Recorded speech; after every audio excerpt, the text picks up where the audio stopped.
उसके कर्नाटका बुलेटिन में आपका स्वागत है। मैं हूं अश्विनी आपके साथ। चलिए शुरू करते हैं आज के खबरों का सिलसिला। उससे पहले एक नजर आज के मुख्य समाचारों पर। बीदर में राज्य में चल रही राज्य रेजिडेंट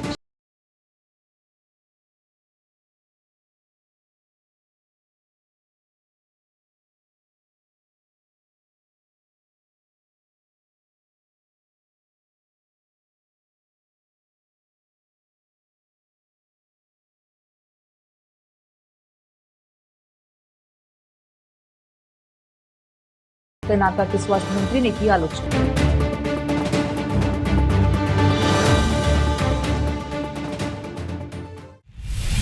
समाचारों का सिलसिला शुरू करते हुए देखते हैं समाचार विस्तार से।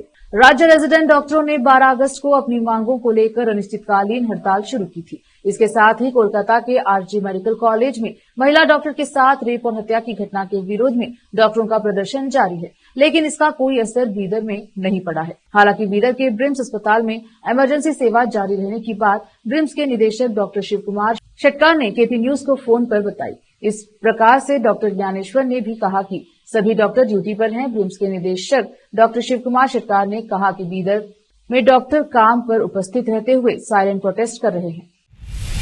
बीदर के एसपी प्रदीप गुंटी ने आज शहर के ऑटो चालकों की एक सभा बुलाई, जिसमें एकता ऑटो यूनियन के अध्यक्ष सैयद वाहिद लखन ने कहा कि बीदर शहर में बसवेश्वर चौक से हैदराबाद रोड पर सरकारी बस बीच सड़क पर रुकने से ऑटो वालों को परेशानी का सामना करना पड़ रहा है। इसके अलावा ट्रैफिक जाम भी लगा रहता है, जबकि बस के लिए निर्धारित बस स्टॉप है, लेकिन बस उससे पहले रुकने से यह कठिनाई आ रही है। एसपी प्रदीप गुंटी ने आश्वासन दिया है कि इस मामले को हल किया जाएगा। इसके अलावा एसपी प्रदीप गुंटी ने कहा कि ऑटो चालकों को यूनिफॉर्म पहनना अनिवार्य है। ऑटो क्षमता से अधिक सवारियों को न बिठाएं। सवारियों की जान ऑटो चालकों के हाथ में होती है, इसीलिए उन्हें बहुत ही सतर्क रहना चाहिए। किसी प्रकार की परेशानी ऑटो चालकों को होती है तो वह उन्हें संपर्क कर सकते हैं। हर घर तिरंगा अभियान किसी त्योहार से कम नहीं है। 9 अगस्त से शुरू होकर 15 अगस्त तक चलने वाला है। इस अभियान के मद्देनजर वरिष्ठ कांग्रेस नेता और केबी न्यूज 24/7 के संस्थापक निदेशक डॉक्टर मोहम्मद अयाज खान ने सभी देशवासियों से अपील की है कि सभी को देश का ध्वज अपने अपने घरों और कार्यालय में फहराना चाहिए। हर घर तिरंगा कैंपेन के नियमों का पालन करते हुए सभी को तिरंगे का आदर और सम्मान करते हुए फहराना चाहिए। डॉक्टर मोहम्मद अयाज खान ने कहा कि स्वतंत्रता दिवस राष्ट्रीय त्योहार है। हमें आजादी बड़े संघर्ष के बाद मिली है। इसकी अहमियत को समझना चाहिए और तिरंगा हमारा गौरव है। हर घर तिरंगा कैंपेन को सफल बनाना हम सबकी जिम्मेदारी है।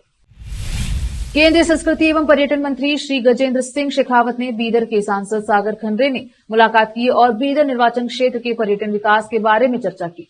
केंद्र की प्रसाद योजना के तहत बीदर के प्रसिद्ध पापनाश मंदिर का चयन कर मंदिर के जीर्णोद्धार के लिए करीब 22 करोड़ रुपए का अनुदान देने की घोषणा की गई है, जैसा कि पहले घोषणा की गई थी। उन्होंने ऐतिहासिक पापनाश मंदिर के पूर्ण विकास के लिए जल्द से जल्द अनुदान जारी करने का अनुरोध पत्र प्रस्तुत किया।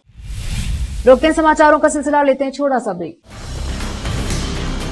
हिंदुस्तान के हर कोने में हम हैं मौजूद। 24 घंटे हालात पर गहरी नजर, खबरों से जुड़े चुपते सवालात, और आपको दिखाता है धार्मिक, सामाजिक, राजनीतिक, लोकल और इंटरनेशनल न्यूज की सबसे बेहतर कवरेज, जो आपको रखती है हर पल बाखबर। देश और दुनिया भर की खबर के लिए देखते रहें KP news 24/7। Noor education trust Bidar की ओर से चलाए जाने वाला Noor MEd and BEd college Bidar, recognised by NCTE Delhi and affiliated to Bidar University, Bidar.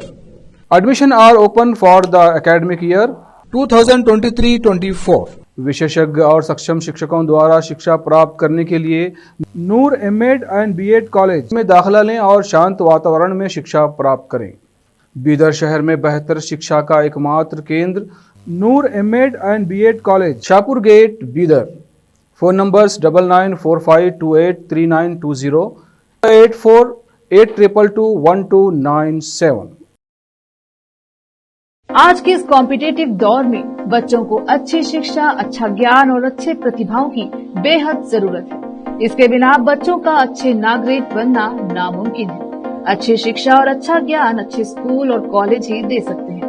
Bidar शहर में ऐसी ही बेहतर शिक्षा और ज्ञान देने वाले स्कूल और कॉलेज शरण बसप्पा अप्पा के नाम पर चलाए जा रहे हैं, जहां केजी से लेकर पीजी तक हर कोर्स उपलब्ध है। Lingaraj Appa engineering college Bidar AICTE approved and BTU affiliated, जहां पर सभी प्रकार के इंजीनियरिंग कोर्सेज उपलब्ध हैं और इसके अलावा MBA के सभी कोर्सेज यहां पर उपलब्ध हैं।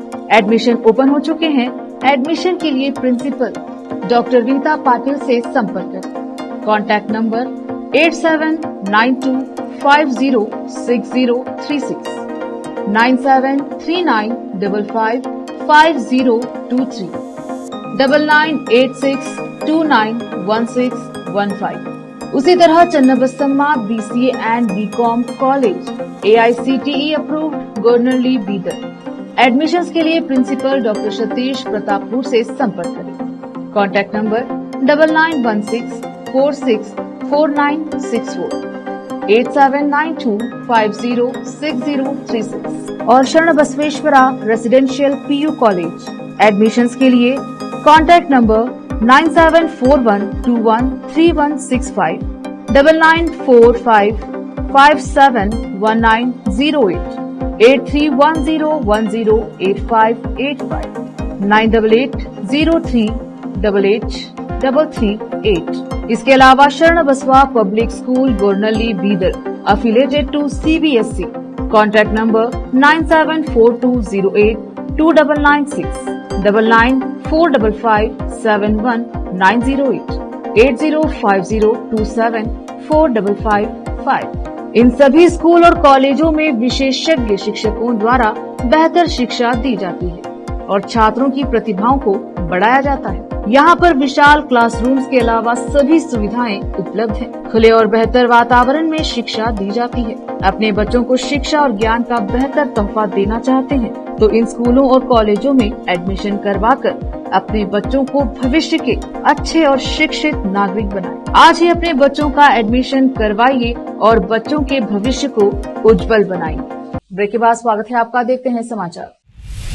कर्नाटक के मुख्यमंत्री सिद्धरामैया ने कहा है कि राज्य में अच्छी बारिश के मद्देनजर इस वर्ष नाडा हब्बार राज्य उत्सव मैसूर दशहरा को भव्यता और सार्थक तरीके से मनाने का निर्णय लिया गया है। दशहरा उत्सव 3 से 12 अक्टूबर तक मनाया जाएगा।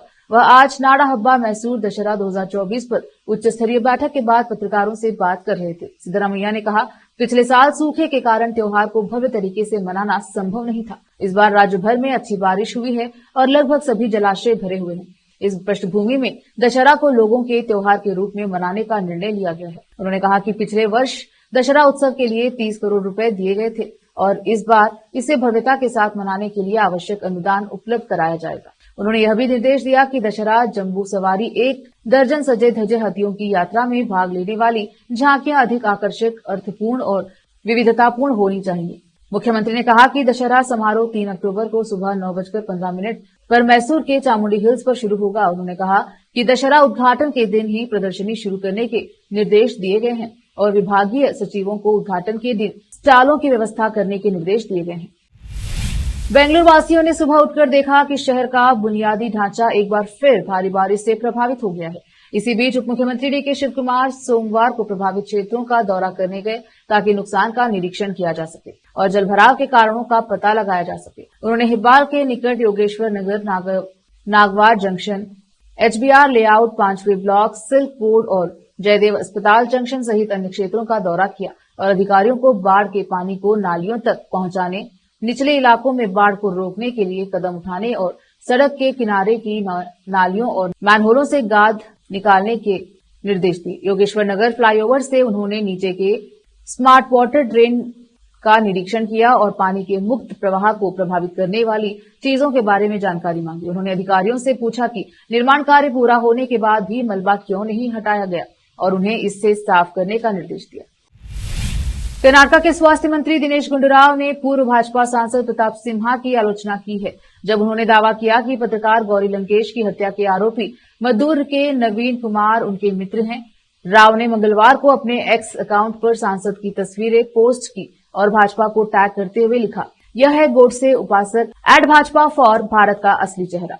यह एक उदाहरण है कि समाज की शांति को भंग करने वाले, हत्या, जबरन वसूली जैसे विनाशकारी कृत्यों को अंजाम देने वाले सभी लोग भाजपा के गर्भगृह में रहते हैं। उन्होंने पोस्ट में कहा, अगर भाजपा के पूर्व सांसद एक साहसी पत्रकार गौरी लंकेश की हत्या करने वाले आरोपी के कृत्य की निंदा करने के बजाय उसके कंधे पर हाथ रखकर फोटो खिंचवाएंगे तो समाज में क्या संदेश जाएगा। जुलाई में कर्नाटक उच्च न्यायालय ने गौरी लंकेश हत्या मामले में 3 आरोपियों को जमानत दी थी।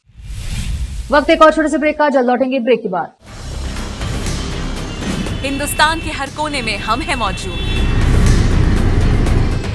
24 घंटे हालात पर गहरी नजर,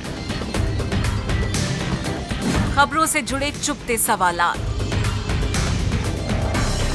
और आपको दिखाता है धार्मिक, सामाजिक, राजनीतिक, लोकल और इंटरनेशनल न्यूज की सबसे बेहतर कवरेज, जो आपको रखती है हर पल बाखबर। देश और दुनिया भर की खबर के लिए देखते रहें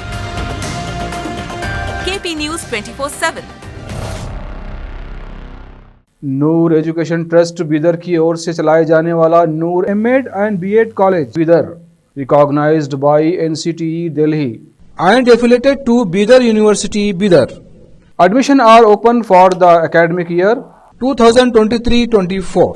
विशेषज्ञ और सक्षम शिक्षकों द्वारा शिक्षा प्राप्त करने के लिए नूर एमएड एंड बीएड कॉलेज में दाखिला लें और शांत वातावरण में शिक्षा प्राप्त करें। बीदर शहर में बेहतर शिक्षा का एकमात्र केंद्र Noor MEd and BEd college, Shahpur gate, Bidar. Phone numbers 9945283920, 8482221297।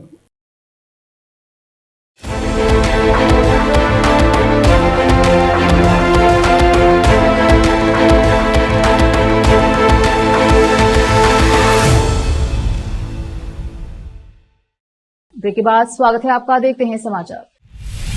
सोमवार सुबह हुई भारी बारिश के बाद शहर के कई इलाकों में सड़कों और घरों में पानी भर गया है। विपक्षी नेताओं ने राज्य सरकार पर राजधानी में बुनियादी ढांचे की दयनीय स्थिति को लेकर निशाना साधा। भाजपा और जेडीएस नेताओं ने बेंगलुरु विकास मंत्री डीके शिव कुमार का भी मजाक उड़ाया और पूछा कि क्या ब्रांड बेंगलुरु इसी तरह से काम करता है। बेंगलुरु दक्षिण के सांसद तेजस्वी सूर्या ने कहा कि मेट्रो, उपनगरीय रेलवे और बस प्रणाली को एक दूसरे का पूरक होना चाहिए और Bengaluru metropolitan land transport authority BMLTA ने सही दिशा में एक कदम है। वर्तमान सरकार ने न तो बीएमएलटीए के गठन के लिए कोई कदम उठाया है और न ही उसने शहर के यातायात प्रबंधन की योजना बनाने के लिए यातायात इंजीनियरों को कोई शक्ति सौंपी है। जब तक हम शहर की योजना नहीं बनाते और अपने लेआउट को फिर से तैयार नहीं करते, ब्रांड बेंगलुरु एक सपना ही बना रहेगा। बेंगलुरु इससे बेहतर का हकदार है, उन्होंने एक्स पर पोस्ट किया। बाढ़ग्रस्त सड़क पर वाहन चालकों के संघर्ष को एक वीडियो पोस्ट करते हुए बेंगलुरु सेंट्रल के सांसद पीसी मोहन ने कहा, कांग्रेस ने बेंगलुरु को लंदन जैसा बनाने का वादा किया था, लेकिन हम लगभग वेनिस जैसा बन गए हैं। पूर्व मुख्यमंत्री और भाजपा सांसद बसवराज बोम्मे ने सुझाव दिया कि तुंगभद्रा बांध के शिखर द्वार को तोड़ने से राज्य सरकार को 71 साल पुरानी बांध के समानांतर जलाशय का निर्माण शुरू करने का अवसर मिलेगा। भाजपा के प्रदेश अध्यक्ष बीवाई विजेंद्र और विधानसभा में विपक्ष के नेता आर अशोक के साथ बांध का निरीक्षण करने के बाद बोम्मे ने कहा कि विस्तृत परियोजना रिपोर्ट पहले ही तैयार कर ली गई है और आंध्र प्रदेश सरकार के साथ साझा की गई है। आंध्र प्रदेश के पूर्व मुख्यमंत्री वाईएस जगनमोहन रेड्डी के साथ पहले भी चर्चा हुई थी और उस राज्य से एक अध्ययन दल भेजा गया था। तकनीकी स्वीकृति भी मिल गई है और केवल राजनीतिक निर्णय लंबित है, लेकिन सिद्धरामैया सरकार ने पिछले 1.5 साल से इस पर कोई कार्यवाही नहीं की है। उन्होंने आलोचना की। उन्होंने कहा कि सिद्धरामैया को आंध्र प्रदेश और तेलंगाना में अपने समकक्षों से समानांतर बांध के निर्माण को आगे बढ़ाने के लिए बात करनी चाहिए, जिससे 28 टीएमसीएफटी पानी की बचत हो सकती है। उन्होंने कहा कि तुंगभद्रा जलाशय कल्याण कर्नाटक की जीवन रेखा है और यह कर्नाटक की कुल कृषि आय में 40% से अधिक का योगदान देता है। उन्होंने बताया कि बांध में गाद जमा होने के कारण चुनौतियों का सामना करना पड़ रहा है, जिससे लगभग 30 टीएमसीएफटी जल भंडारण की हानि हो रही है। बांध पर गेट नंबर 19 के गिरने की घटना को सरकार को गंभीरता से लेना चाहिए। अधिकारियों ने कहा कि वे गेट बना सकते हैं, लेकिन यह मुद्दा इतना सरल नहीं है। अत्यधिक पानी के प्रवाह के कारण ओवरलोड हुआ और उसके बाद दुर्घटना हुई। होसपेट में तुंगभद्रा बांध के शिखर द्वार की मरम्मत के लिए अधिकारी युद्ध स्तर पर काम कर रहे हैं। जो रविवार को बह गया था, जबकि राज्य सरकार राज्य भर के सभी बांधों में उनकी सुरक्षा का आकलन करने के लिए विशेषज्ञों की एक टीम भेज रही है। मंगलवार को मुख्यमंत्री सिद्धरामैया तुंगभद्रा बांध का दौरा करेंगे और प्रत्यक्ष जानकारी लेंगे तथा मरम्मत कार्य की निगरानी कर रहे हैं। अधिकारियों के साथ बैठक करेंगे। रविवार की सुबह बांध का शिखर द्वार संख्या 19 बह गया, जिसके परिणाम स्वरूप बड़ी मात्रा में पानी बाहर निकल गया। बांध से पानी भी छोड़ा जा रहा है ताकि मरम्मत कार्य को संभव बनाने के लिए जल स्तर एक निश्चित बिंदु तक नीचे आ जाए। उप मुख्यमंत्री और जल संसाधन मंत्री डीके शिव कुमार ने कहा कि वे लगभग 60 TMCFT पानी बचा सकते हैं और इसके लिए हर संभव प्रयास कर रहे हैं। हम युद्ध स्तर पर काम कर रहे हैं। हमने तत्काल कार्यवाही की है और मैंने सभी ठेकेदारों से बात की है। बांध का डिजाइन उन्हें भेज दिया गया है। मरम्मत का काम 4 से 5 दिनों में पूरा हो जाएगा। बीएमटीसी बस कंडक्टर और खुद को केंद्र सरकार की कर्मचारी बताने वाली एक महिला के बीच उस समय गर्मागर्म बहस हो गई जब महिला ने मुफ्त बस योजना का लाभ उठाते समय आधार कार्ड दिखाने से इनकार कर दिया। महिला बस के अंदर चिल्लाती हुई दिखाई दी और साथ ही यात्री उसे स्थिति समझाने की कोशिश कर रहे थे। वायरल वीडियो में बस कंडक्टर ने शक्ति योजना के नियमों के अनुसार एक महिला से आधार कार्ड दिखाने को कहा। महिला ने कहा कि उसके पास आधार कार्ड नहीं है और उसने कंडक्टर से कहा कि वह उसे जाने दे क्योंकि वह केंद्र सरकार की कर्मचारी है। इसके बाद कंडक्टर ने महिला से कहा कि वह मुफ्त यात्रा के लिए कोई भी पहचान पत्र दिखाएं और बहस आगे बढ़ी। हालांकि यात्रियों ने बीच बचाव किया और बताया कि बीएमटीसी के कुछ नियम हैं जिनका पालन करना जरूरी है और वह बिना पहचान पत्र के मुफ्त में यात्रा नहीं कर सकती। हालांकि महिला ने कहा कि वह इस मामले की शिकायत करेगी। फिर से एक नजर आज के मुख्य समाचारों पर। बीदर में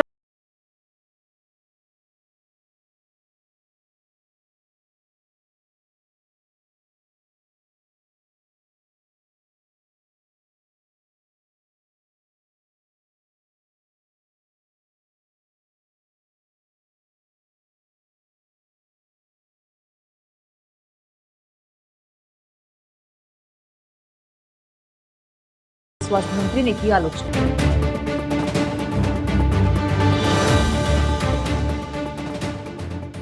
केपी न्यूज के कर्नाटका बुलेटिन में अब तक के लिए इतना ही। देखते रहिए केपी न्यूज 24/7। धन्यवाद।